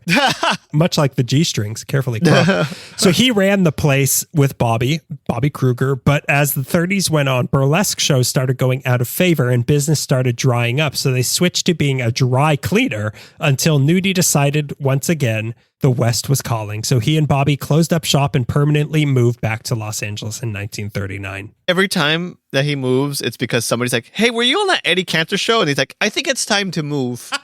I think the world's oldest profession has failed. The West is calling. The West is calling. Yeah, the West is calling for sure. Hey. You're the guy with that mandolin, aren't you? It's Mr. Mandolin. The mandolin comes in with a big fur coat and 2 women attached to its arms. Yeah, getting into a limousine in Times Square. I think it's time to go west. So they set up shop, by that I mean their home, in a little bungalow across from Hollywood High School. And then they set up shop, by that I mean a shop, in their garage. It's now the In-N-Out. Where, A lot of people don't know that. Those arches were his original design. They used to be covered in rhinestones. Arches. It's a arrow. It's 2 G-strings, you idiot. I'm thinking of the arched palm trees, but yeah. I know. Okay. Yeah. In-N-Out's famous, the golden arches of In-N-Out, right? So they start in their garage. Nudie started making clothes to sell. And it wasn't anything fancy, just wool shirts and some pants that he'd sell for $19 each. Not a single G-string to be found. Yeah. G-strings made out of wool. The only G-string is the one on the mandolin. Go ahead. They say that you relive your trauma. We only talk about him making G-strings. He also made F-strings, E-strings, D-strings. Yeah. Nobody brings those strings up. Those aren't as erotic. Eventually, they moved to a new house on La Brea and then into the glorious valley, either in North Hollywood or Arleta, but I'm sure at the time it was the same place. Right, yeah. But Nudie kept a loft on Hollywood Boulevard that he would do his tailoring out of. Okay. But then in the mid-40s, the unthinkable happened and America was thrown into turmoil. Nudie got a hernia. No! How will we survive this? What will we tell our boys overseas? Ask not what your country can do for you. Ask what you can do for Nudie's hernia. I know that was 20 years later, but I can't remember what FDR told the country to cheer them up. Elect me a 3rd time and don't look at my legs. We're not talking about them today. Yeah. Don't mind this wool blanket over my lap. Yeah. It's an original Edith Head. And everyone's like, oh, wow. Oh, wow, I didn't know that. So he had to have surgery and he had no insurance. So he was now broke and on the verge of having to move back to New York City and abandon his beloved West once more. Which it's funny that it's like, I can't afford to live in Los Angeles. I'm going to go move back to New York City. New York City, yeah. Where they welcome me. They give you a free apartment as soon as you get there. Yeah. I know a guy at Ellis Island. He's really wacky. I think he would let me in. Yeah, he takes letters off my name every time I introduce myself to him, though. It's kind of weird. But this time he wasn't going to let that happen. He's not going to move back to New York City. Too many people saw the mandolin show. He decided he needed to take a big swing to give himself some financial stability rather than just making pants for people on Hollywood Boulevard. Sure. He needed to make clothes for people of note. And more than just that, he needed to make clothes that were distinct. Clothes that had style. Clothes that were absolutely outrageous and borderline ugly, but actually kind of cool. Yeah. So the year is now 1947, and the man Nudie decided to start his new venture with was a not that well known at the time, but up and coming country singer named Tex Williams. Okay. I don't think I know Tex Williams. Oh, you don't know Tex Williams? No. It's more of a name that sounds famous, I think. He killed Sharon Tate. I was just about to make the joke. I think he was a Manson member. Yeah. The most famous singer in the Manson group, which Manson was not very happy with. I know Tex And Ritter. that's saying a lot in the Manson family. He had a hit, like a novelty country hit. Okay. But he was kind of, he was one of those early singing cowboy kind of guys. Sure. But Nudie somehow found out where he lived and ran up to him one day while he was mowing his lawn and pitched him an idea, which, hey, kids listening, always good advice. Yeah. Track down these movie stars when they're outside. Run up to them on their lawn. Grabbing their mail. Yeah. Grabbing their mail. With your hand in your pocket, pointing at them. Run up to them. Yeah. Yeah. Manifesto sticking out of pocket. Make sure you're holding a copy of Catcher in the Rye. So he pitched him this idea. If Tex could give him $150 to buy the proper equipment, Nudie would make custom suits for him and his entire band that would be flashy and give them a visual signature that he argued would jumpstart his career. Sure. Tex agreed, but the problem was Tex Williams was also broke, so he had no money. And he had to auction off one of his horses, and now the money was all Nudie's. Oh my God. That horse, Mr. Ed. He went on to be Mr. Ed. He was the Pete Best of Tex Williams' band. So Tex Williams and Nudie Cohn, they decide they got to go find where Rick Rubin's mowing the lawn. So both of them go to Rick Rubin. And Rick Rubin's like, this is a great idea, but I'm so broke. So the three of them go. It was a real Wizard of Oz situation. They just, which is just a story of a broke girl picking up broke people along her way home to make money. I know someone who has $5 to help us out, and it's the Wizard of Oz. Yeah. I swear this guy's rich. And then they get there and he's just pay no attention to the man behind the curtain, and he's like eating cat food. I'm sorry, I don't have any money for you either. I'm sorry. Hey, I stole this out of the dumpster, fair and square. Now, Nudie wasn't the person to put country singers in garish suits. Okay. Because this is an image we have of the singing cowboy in these, frills, lace, right? Not lace, but rhinestones, colors. Embroidery. Flashy colors. So he wasn't the first one to do this, Nudie. So the first group to be doing that were the Maddox brothers and Rose. But as we'll soon see, Nudie became the one to make the unholy union between country singers and outrageous suits stick. Right. What year was this? Was he pushing for this? This was 1947 or late 40s. A little earlier than I thought, but maybe he gets successful at the prime of the late 60s, mid 60s, 70s. This is the Edith Head syndrome, where you think it's one era, but it actually spanned several eras. Right. Okay. So now everybody was really excited. Nudie was embarking on a new strain of his career, and Tex was hopefully about to do the same, and they had the money. Because of this, when they got together to take the band's measurements, it turned into a party where everybody got drunk, so all the clothes came out the wrong sizes, and Nudie had to get more money and do it all over again. Wow. Wow. I think I know where Roy Rogers rides his bike. Maybe party after the measurements. I don't know. Maybe I'm a square. You're going to tell a cowboy when to party? You're going to tell a cowboy when to measure? Nobody tells a cowboy when to party. But when he got the sizes right, it was a big hit, and Tex's career started to take off. And Nudie thought, well, if that's the style people want, then I'm going to give it to them in spades. Spade cooley. His philosophy in fashion became, it's better to be looked over than to be overlooked. Right. Yeah. Which is, I like, just doing the research on Nudie Cohn, I'm like, yeah, I need to buy cowboy. I need to buy cowboy boots that are like covered in snake eyes. You can't. Here's the thing with that. You can't. That's funny. You can't just buy cowboy boots. It has to be the whole thing. I know. You can't just like wear just like you're a member of the Strokes or whatever, like you, and then like have cowboy boots. You know, for many years I've been slowly gathering what I need to have a good Zorro costume for Halloween. Yeah. This is our October episode, so I can say this. Yes. So I was thinking, well, I don't have black boots, and I need black boots. I should just get black cowboy boots. And then I'm like, well, if I get black cowboy boots, I gotta get a whole suit. I gotta get a crocodile skin suit. Zorro, the country singer. It was Zorro, Bobby Gentry, Glenn Campbell. Yeah, Zorro Jr. Zorro Jr. Zorro Williams Jr. Tex-Mex Zorro. So his reasoning was for his passion for fashion was, my impression of an entertainer is he should always wear a flashy outfit to be fair to the public. He shouldn't be wearing a sport coat like the people in the audience. The costume is the first impression and it should be flashy. Yeah, I agree. Which is something we've always, like whenever we've done a live thing, we've always been like, well, what are you wearing? Yeah. Because we want to, let's just say it. We want to dominate the audience. And it starts with a leather suit. Yeah, it starts with the Eddie Murphy red leather suit. That's how the audience will differentiate who the talent is and who is a plebe off the streets and nobody. So after Tex's suits started catching people's eyes, two big names came to him next, looking to make a similar impression. Gene Autry and Roy Rogers. Wow, original singing cowboys. So yeah, these are, I mean, as far as singing cowboys go, these are big names. These are the singing cowboys, capital S, capital C. Nobody sang harder, nobody cowboyed harder. Than these two.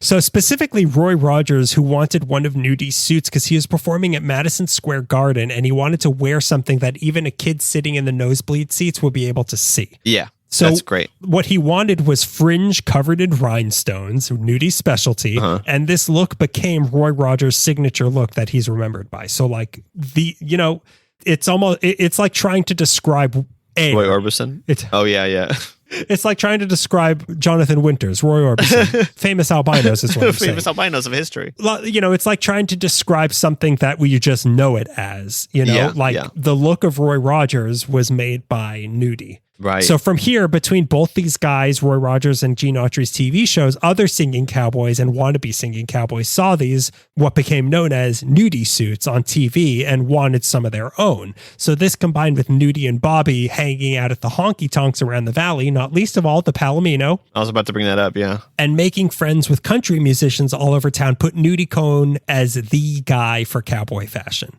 What year was this that they came calling for him? This was like the early 50s at this point. Okay, that also makes sense. When America just couldn't get enough singing cowboys. No, we won the war. We wanted singing. That's what we fought. That's why we fight, boys. We didn't climb the Reichstag and plant a singing cowboy on top for nothing. When we got to the Eagle's Nest and we destroyed Hitler's bunker, we were singing the Cowboys song. Who was there? Gene Autry. Lasso. When those boys in blue or whatever they wore planted the flag on Iwo Jima, who was with them? Tex Williams, Spade Cooley. This is like the picture of the people in the diner, and it's Marilyn Monroe and James Dean, but it's the flag of Iwo Jima picture, and it's Gene Autry, Roy Rogers. It's Nuremberg. It's time to hang the Nazis, and a lasso comes over the thing, and it's the last thing Goebbels heard was "Hi ho, Silver." The neighing of Silver as it's about to run away. You keep bringing up Spade Cooley because it's a cool name to say, but you know that cool. He was murdered by a shovel, as I thought, because his name's Spade. Oh, but what were you going to say? That's funny. You should look into what crimes he might have committed because they're pretty awful. Okay. Oh, good. He was murdered then. Kind of. You know what? Good for the murderer. And you know who killed him? Nudie Cohn. Continue. Sorry. So the significance of this shift in cowboy fashion, it can't be overstated because it completely changed the mythos of the cowboy of the old American West, from the tough guy in a duster who can light a match on a horse to Marty McFly in Back to the Future 3. That's very funny. That was something that it took me a long time to understand. But it's so confusing. It's very confusing. There's like what cowboys look like, and then there's what we imagine cowboys look like, and it's because of Nudie Cohn. This fake image of what a cowboy was is because of this 5'7" Jewish man from Kiev. Yeah, of all of my understanding of real like cowboy Western Americana, and then. Thinking of the fictionalized Billy the Kid wearing rhinestones in the shape of a rattlesnake. Exactly. And I thought the whole thing about being a cowboy was like being like, I'm just like a humble little farmer. And then for them to come out with rhinestones with like a bright pink thing with embroidery everywhere, and they're like, I'm a humble little cowboy, but look at this suit. But eventually I'm like, oh no, it turns out I actually really like that. Yeah, so it turned our image of cowboys into men who sang and wore brightly colored fringe and rhinestones. So he completely reworked one aspect of the iconography of America. Like his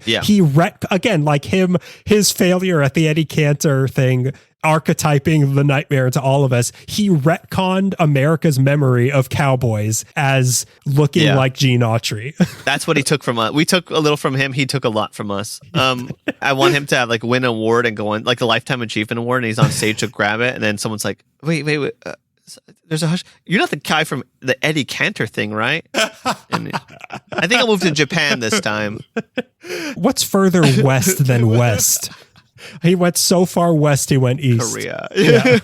At that same ceremony, they were giving the mandolin a Lifetime Achievement Award. It was a real honor to play this G string in front of everybody.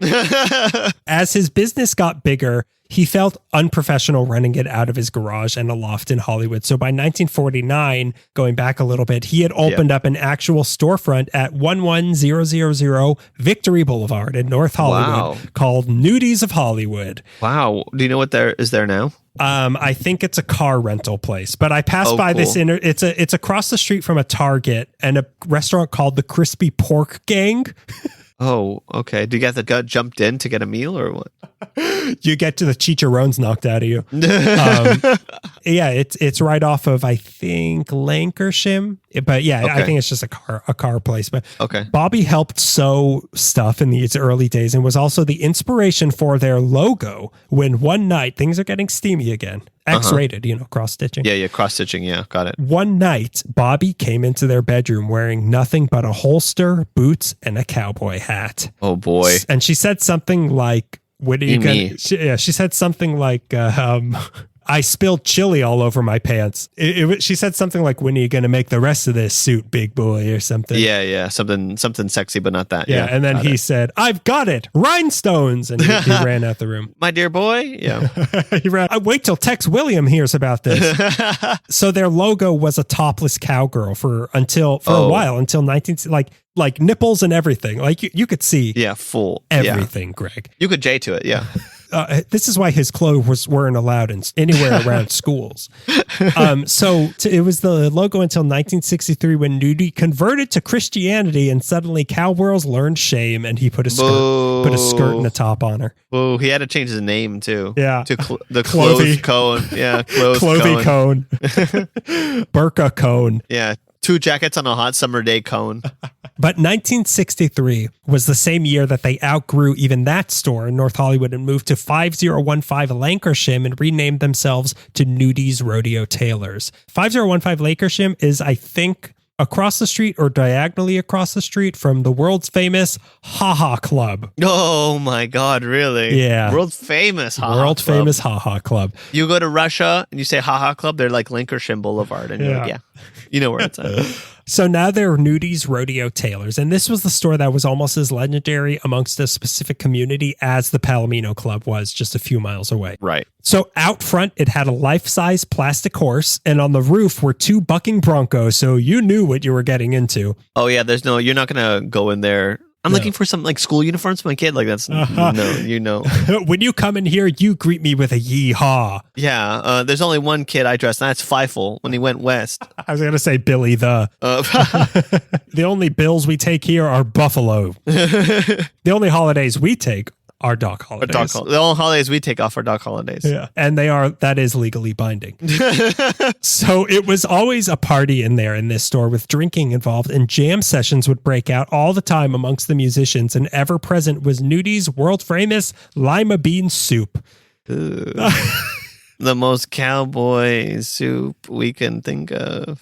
The most Ukrainian cowboy soup. What a better thing to eat around a bunch of custom-made clothing than lima bean soup. There were even a few radio shows that were broadcast out of the store. Wow. And the musicians that were counted among his list of clients were anybody who was anybody in the world of country, and then eventually beyond. You had your classic singing cowboys like the canceled Spade Cooley, canceled in my mind, since you told me, Porter Wagoner, okay, Lefty Frizzle, and Hank. Oh, I like Lefty Frizzle. Hank Williams. Oh, the original Daddy Hank Williams. Williams? The original Hank Williams. Wow. The good one. Scumbag himself. We do like him, though.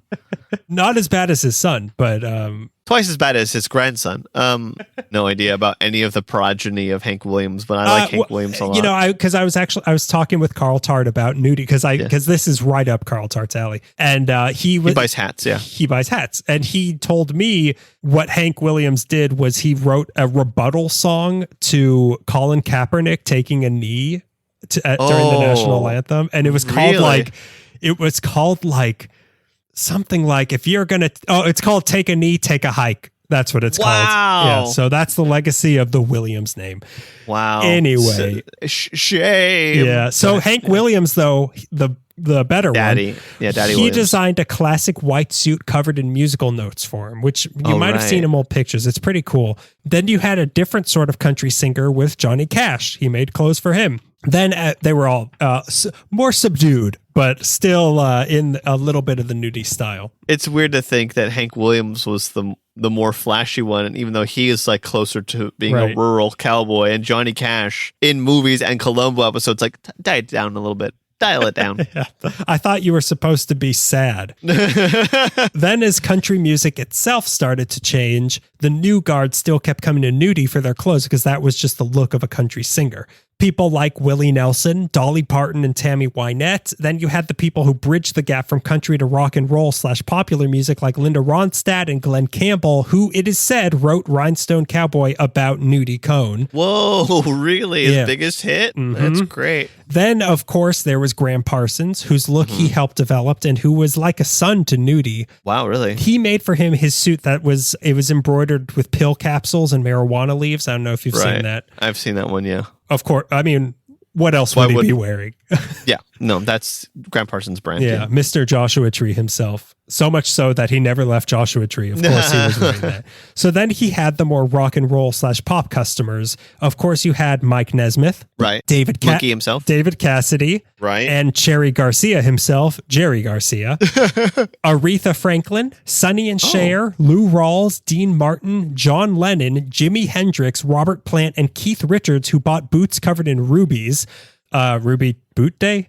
So close. That's when he picked it up. It's that Ruby Nudie Boot calls Day. him. It's Ruby Boot Day. Again, these are living with your cat alone for a week. That's like jokes. What's the car sale that finds a way to squeeze Armageddon in? Carmageddon. Yeah. That's that. Go ahead. So a little later, he had ZZ Top and David Lee Roth. Elton John wore a Nudie suit for the cover of the single of Rocket Man. Oh, really? Yeah. Maybe his most famous creation was for the slayer of Imhotep himself, Elvis. Oh, yes. Wait. Which one are you thinking of? Not the white one. No. Although maybe that might have been. I'm not sure. But Elvis commissioned Nudie to make the gold lame suit that is on the cardboard cutouts everywhere. Oh my God. Yeah, I do know that one. So that golden suit. Is that like... It's like a million 50 records. million Elvis fans can't be wrong. Yeah, that's the one. That's the one on the cover of that. That was made by Nudie Cohn. Oh, wow. I love that. Well, okay. So this was the most expensive suit Nudie ever sold. He charged him $10,000 when in reality, Nudie is not Rumpelstiltskin and this suit is not made out of real gold and it cost $50 to make. Oh. And he sold it to him for $10,000. All profit. Elvis could afford it. I'm sure the Colonel, which I think he was friends with the Colonel. I'm sure he was like, just charge him $10,000. Make it out of burlap. He's not going to know. So then there was the crossover into the Hollywood crowd, and he also was making clothes for Hollywood productions. He did all of Roy Rogers and Dale Evans' clothes for their Republic Studios movies. He did Robert Redford's costume in The Electric Horseman. Okay. Which I had never heard of, but me neither. When you look at a screenshot, you know it's a Nudie. That's a Nudie. Yeah, I'm looking at a Nudie. Yeah, look up Nudie movies right now. To specify, just put Nudie Cutie into like a Google image search. And then after that, put Patootie also. Nudie Cutie Patootie movie. So now here's two just for you, Greg, in case I didn't win you over with The Electric Horseman. He did the costumes for the movie, not the woman, the movie Head. Oh, okay. The Monkeys movie written by Jack Nicholson, which we saw together, which is really good. Yeah, it was fantastic. Way better than a monkey movies has any business being. You're breaking Marge Simpson's heart right now, but that's fine. It's okay. I'll let you go on. And so here's the second thing. He did the hats and shirts for the Andy Griffith Show. Oh, really? Yeah, that was really exciting to learn. That's pretty cool. So then Goober's outfit, totally nudie. Goober's hat. Can't you tell it's a nudie? That Jughead, that ripped up Jughead hat? Yeah. So then just on a day-to-day level, people who were wearing his clothes were the Eternal actor Ronald Reagan, Sylvester Stallone, Charlton Heston, Goldie Hawn, Tom Brokaw. He became friends with Tony Curtis, and they would talk to each other in Yiddish in the store because, like, who else are they going to talk in Yiddish? Yeah. That's pretty cool. He also became friends with the almost socialist Palmdale boy, Marion John Wayne. Marion John Wayne. So Nudie would follow John Wayne into the changing room because, as he said, I just want to know what kind of underwear he wears. Oh my God. Was he Lucy Ricardo? Would you just step into this wet changing room? The floor is really wet. And just to step away for a second from the glitz and glamour of who was wearing the clothes, the glitz coming off of these clothes were the real story. If we haven't fully explained what a nudie suit is, they were brightly colored and they were bold with their embroideries and liberal use of rhinestones. But what was really so special about them was that they were tailor-made both literally and figuratively to you. Wow. It could have your initials stitched on there, yes, but it would also have your entire image or your personality stitched into it. Yeah. That's the kind of custom stuff that I really like. Absolutely. It's not just like, oh yeah, it's 32 by 30. Yeah. Which, you know, I got that itty bitty waist. Oh yeah, you have no neck, so I have to like build down the shoulder pads or whatever. Right. It's like, you like we're good at math in the 4th grade. Yeah, I'll incorporate that. Oh, so your body fits into the suit that David Byrne wore? Okay. So your outfit is not just the suit he was wearing, it's also David Byrne wearing it. Your suit is David Byrne wearing the big suit. It's the only way that it'll fit onto you. So it wasn't just like those, but you know, it was a suit for you. It could be a scene from one of your songs, like a guy sitting in jail or a train. I saw one that had Humpty Dumpty embroidered on it. Oh, I love that. Or it could just be what embodied you. It could be a deck of cards. It could be horseshoes. One of them had piping on the coat pockets that looked like this singer's smile. Like he was known for this like kind of crooked grin, and the piping on his shirt pockets looked exactly like that. Oh, I love that. Like I said, there was the musical notes on Hank Williams' suit and the drugs all over Graham Parsons' suit. Each suit was a wearable work of art, and you could rest assured knowing it was definitely one of a kind. That's incredible work. It's really exciting. But by the heyday of nudie suits, it wasn't just nudie sitting there sewing things. There was a dedicated tailor there named Jaime Castaneda. There were the embroiderers Viola Gray and Rose Clements. The head designer eventually became a guy named Manuel Cuevas, who went on to open his own store and carry on the style to become a legend in his own right. This guy, Manuel Cuevas, brought Mexican and indigenous elements to the designs, and I believe worked with Edith Head for a while. Oh, really? I'm surprised you didn't know that, huh? Interesting. Weird, I guess you didn't really do research on it. I wonder how much of you made up. I guess I'll just do research for everybody. There were dedicated boot makers in there. There were leather workers, aka leather daddies, but the store wasn't, so it was a full staff. This wasn't just Nudie's work. It was a full staff of people. But the store wasn't just for the rich and cowboys. Nudie said you don't have to have cows to be a cowboy. You could buy much less involved suits at the shop for about $100, which is... Okay. You know, that's very reasonable of him. It's not going to have like cactus all over it, but it's going to be a nice tailor-made suit. Yeah. They also published the Western style roundup catalogs to promote what they had in the store. The catalogs would begin with an introduction from Nudie himself saying, "Dear friends, I am Nudie, the tailor. And my custom is fine clothing for countless Western stars, Sunday riders, dudes, and honest-to-goodness wranglers, cowpokes, and rodeo folks." This sounds like it should be over a loudspeaker. I know, with like slow guitar picking. At, what's the hillbilly part of Disneyland? The Country Bear Jamboree. It sounds like it should be played overhead at the Country Bear Jamboree. Hi, folks. I'm a talking bear. Yeah, I'm Big L. Hi, folks. I'm a racist leftover character from Song of the South. And all shucks to that. All shucks to those allegations. I'm not going to let you cancel me like you did Spade Cooley. So they also did embroidery for horses in the store. Like you could get I've seen the saddles and things. It's like these horses are wearing nicer clothes than I will ever wear. They measure horses, don't they? That's what a lot of people asked when they came in. And Nudie himself, of course, was as hard to miss as his clothes, which he was always wearing, by the way. Sure. In my head, I know what he looks like, but right now, you talking about him, I try to flash in my head like someone's spotting him, and I just saw Cal Worthington. Go ahead. Oh, yes, I could see people like if you had never seen Nudie Cohn, you would assume he was Cal Worthington. He looked like Cal Worthington, yeah. Who fought in a duel at Sundown one time. Yeah, they high noon. They one time walked through the same door at the same time, and they Freaky Friday'd, so they are the same person. He was a big personality, and you knew whenever Nudie was in the room. He became a celebrity in his own right and was on the cover of Rolling Stone magazine. Oh my! But he recorded his own album in 1974 called Nudie and His Mandolin. Oh no! And it was 12 tracks of silence. No. What? It only took him 40 years to get the courage to do it again, and becoming the most like fashionable Western designer for him to even be bold enough. Okay, so his absolutely ridiculous car. Yes. A car dealer named Art Miller gave a car to Nudie to decorate as he deemed fit as a way to drum up publicity for his dealership, and this sparked an obsession that got crazier and crazier and spread out over 18 different cars that he did the following to. Okay. Basically, think a Cadillac if it got put in the machine from The Fly with a cowboy riding a bull, like with his guns drawn. He mounted steer horns on the front of them. Silver dollars were inlaid all along the inside panels, and then the guns. The door handles were 6-shooters. The emergency brake and turn signal were Derringers. The stick shift was also a gun that you had to pull the trigger to shift the gears. Then there were rifles mounted on the sides just for the hell of it. Fantastic. In all, each car had about 14 guns attached to it. And then to top things off, there was often a little horse saddle in between the seats for kids to ride on. A situation I would want my child in less I cannot think of. Like, I can't imagine a more dangerous car to be driving. If you hit the horn, it just says Second Amendment real loud. And that's how you know that you were in his way. Second Amendment, Second Amendment. Pry it out of my cold, dead hands. So he had to get a special letter from the LAPD that this car was allowed on the road. Oh my God. This driving weapon is legal and allowed to be on the road.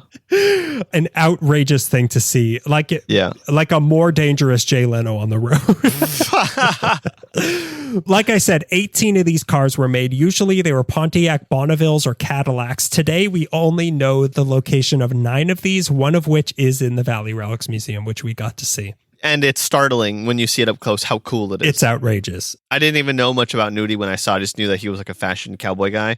But when I saw him, I'm like, oh, I think whoever this guy is, I understand this man. I understand this man, and I think I like him a lot. So some of these cars he had made for himself, some he designed for other people, like Benny Binion of Binion's Casino in Las Vegas. Oh, okay. Yeah. He made one for him. But Nudie would drive this all around town. Here's another joke, like a deactivated gun-toting Jay Leno, and he'd cruise over to the Roxy or the Whiskey or the Rainbow Room to try to draw in new customers. Wow. He's like the guy in Psycho that she robs all the money from, but like a cool one, a cool version of that guy that she steals the money from. This guy doesn't deserve to be robbed.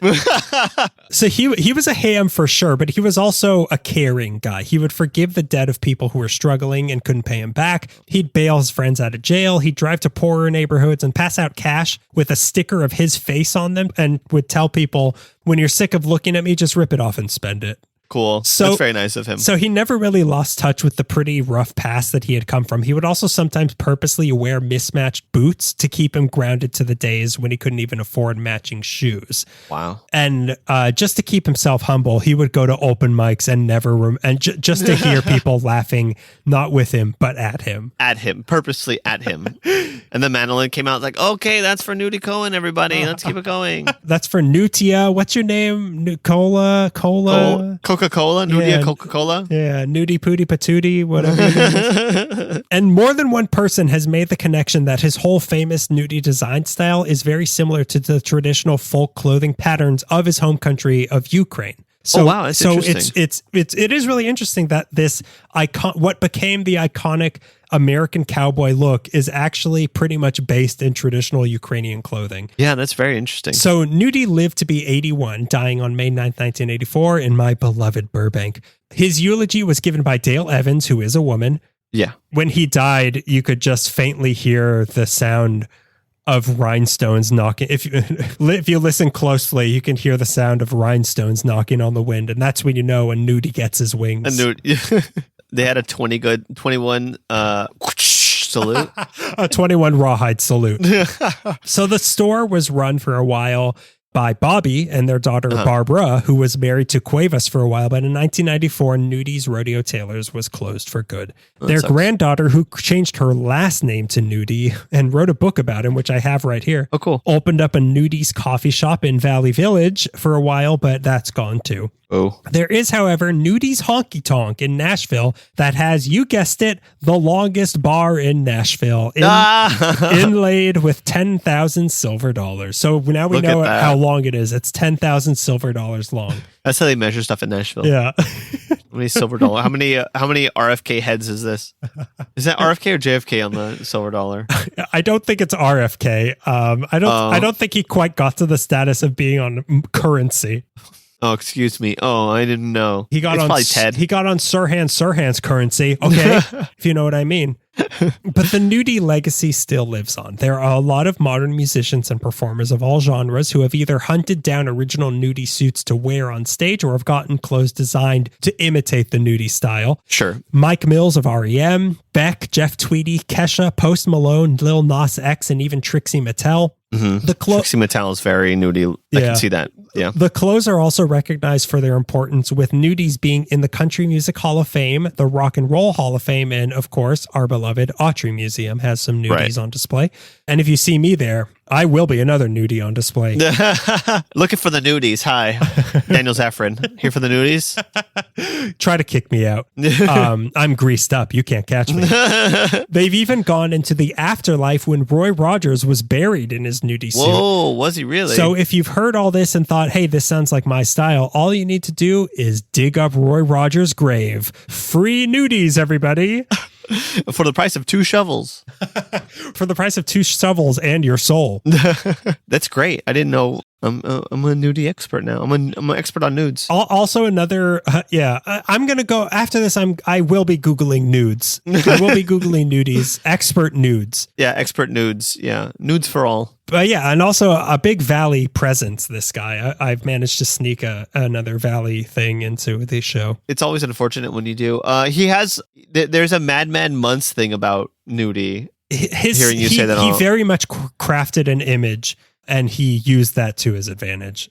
Yeah, and that's good. I mean, that's totally the Los Angeles trope. At least he's not as bad as John Lasseter or maybe Brad Bird, and maybe Brad Cooley. Bird. Spade Cooley is, I guarantee, a lot worse.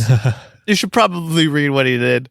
And we'll cover it one day. I think it happened in Palmdale. It did happen in Palmdale. But I'm pretty, I think unless it was Baker's? No, it was Palmdale. Palmdale. Anyways, not enough about Spade Cooley and you doing research on Spade Cooley this whole time and me telling you he's canceled. By the way, because they have the Buck Owens Crystal Palace up there, I think they also have a Nudie car mounted above the bar in the Crystal Palace. Really? Yeah. Like the car at City Walk that crashed into that crashed into the thing, yeah. We're supposed to be like, oh, it's cute that King Kong was drunk driving. Or whatever we're supposed to believe. This isn't the time to talk about it, but I know that there's some storyline between all the crazy decorations at City Walk, and I want to know what it is. And drunk driving King Kong is the best explanation I've heard so far. But we're not here to talk about it. So that's just a few costume fashion designers for your month of October. A Nudie suit is a pretty good Halloween costume. I think it is. Unless you can get your hands on like a Grace Kelly in Rear Window, a Kim Novak from Vertigo. If you can't get your hands on one of those classic Hollywood dresses, go Nudie. Yeah, or Edith Head is also a good Halloween costume. I absolutely agree. Dress up. People are going to call you Edna Mode. You have to correct them. Do what Edith Head did. Slap them. I don't know who the head of Paramount was. You fool! Don't you see? My glasses are blue tinted. That's what I imagine she sounds like. Me too, yeah. So before we get to our listener question, we've got a pre-listener question plug. Oh, yes. Hit me with it. I think it's time for you to send us in new listener questions. Yes, that would be great. We want new things to answer. So if you send it into lameekleypodcast.com, there's a contact page there, or la.meekly@gmail.com. or on Instagram, LA_Meekly. You can send us because we want to answer more things for you, and don't make them too difficult. Don't make me go down to the archives to answer these. I bet you're thinking like, oh, they've been out for 10 years now. I bet they've gotten every question humanly possible. No, we've got like 9 questions. And we've just been circulating them over and over again because you don't remember. We did research. Famously, LA Meekly listeners have a 9-month attention memory span. Mm-hmm. So we've just been answering the same 9 questions. Yeah, every 8.5 months, we have to remind Emilio who we are. And then we get a little bit more juice out of that. Yeah.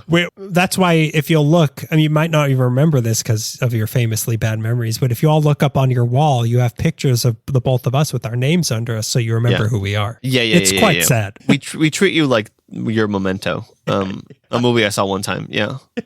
So now it's time for the listener question. Usually I get brief this, but this was one that this is the snake in my boot. Go ahead. This one didn't. There's barely an answer for this, but I found a little bit of something. Okay. So this is from our old pal Eric Sheslow. Oh, hey Eric. You can look at his art, which is very great. Fantastic. Some of it's he sold designs that are at the LAPL Central store. Oh, really? Oh, yeah. Yeah, they're great designs. He showed me a sketch of what he was doing. Go out there. Follow him, buy his stuff. If you send in your listener question, we'll promote whatever the hell you're doing too. You could be Spade Cooley. You could murder your whole family and we'll help you promote it. So his question, what's the deal with the weekend ATV/motorbike gang on the Sunset Strip? They go through red lights and narrowly dodge other drivers and pedestrians and drive even more entitled and reckless than the usual privileged nuts who tear through the area between West LA and Beverly Hills. I went undercover in this gang. Wait, first 2 things. Did he want you to read it like Seinfeld? Because it starts that way. Second thing, if you go to Erewhon, you have to buy privileged nuts. Go ahead. Any other? I want 10 more jokes about this question on my desk by sunup. So I found some articles documenting what he's talking about, but there's not really anything to know about them. It's not like we're the wreak havoc on Sunset Boulevard gang. We're the privileged nuts. We're the heckers, and we're here to hex things up. We're hex angels. But they seem to just be an offspring of all the like street takeover people who do these ridiculous, dangerous things because people watch the videos on YouTube and Instagram. So in the end, we're part of the problem by talking about it, which is what they want. But yeah, it's just like, it's not like a particular group. It's just people who are kind of like, let's go be annoying. And people will post about it. And then it has people like me, you, and Chaz wondering if what warrior gangs is this? Yeah. What gang from the movie The Warriors are we having to deal with? Is it a baseball one or a motorcycle one? Are these the ones that dress up like mimes? We're trying to put our understanding of the universe into them, which our understanding of the universe is the Warriors. But we can't put these people in a box. They're just annoying. And they would just ride out of it. The box has got to be made of metal and they can do cool tricks in it. Yeah, they'll do wheelies or whatever. Yeah, it's just kind of the West Hollywood version of like a full street takeover and doing donuts in an intersection. Yeah, if you ever meet anyone who thinks that's cool, you could just unmeet them. That's all. That's the only way to deal with this. But Greg, it's an ATV. Greg, it's a motorcycle gang taking over a street with people filming it. What don't you get about that being cool? Well, old ladies who are already scared to be driving are just trying to get their groceries home. Mm-hmm, yeah. Me at a red light or at a green light and they stop me and I have to wait 3 green lights that is my legal right to go. And they're like, no, bro. No, they're totally cool. You're right. We got to get back to Palmdale. The Crystal Palace is calling. So that's our October episode, everybody. Have a spooky Halloween. I'll see you hopefully at Bob Baker soon. Oh, yeah, you're going to see the show. Well, yeah, Greg can go there and spread his COVID to everybody. Yeah, that's what I do. We hope all of you don't get COVID. I hope that none of you get COVID who are listening to this. And if you listen to another podcast, it might happen to you. Yeah, if you there are other LA history podcasts out there. If you listen to them, you will get COVID. So, you're free to do whatever you want. But I guess if you love COVID, if you listen to them. So if you're looking to get 10 days off, sure. Yeah. I mean, your choice. So yeah, enjoy the spooky month. We might have some music for you in a couple weeks. Do some Halloween things. And that's been yet another episode of LA Meekly. Correctly identifying Jonathan Winters since 2013. That's almost 10 years ago. I don't want it's not Brad Bird. He's not John Lasseter. He's not Spade Cooley. He's not Edgar Winters. He's not Edgar Winters. He's not Roy Edith Head. Orbison. He's not Roy Orbison. It's Jonathan Winters. It's Jonathan Winters, a previous generation's Robin Williams. You might remember him from The Dick Cavett Show. You might remember Dick Cavett from Beetlejuice. You might remember Beetlejuice from Lauren Bobbert's Wild Night Out.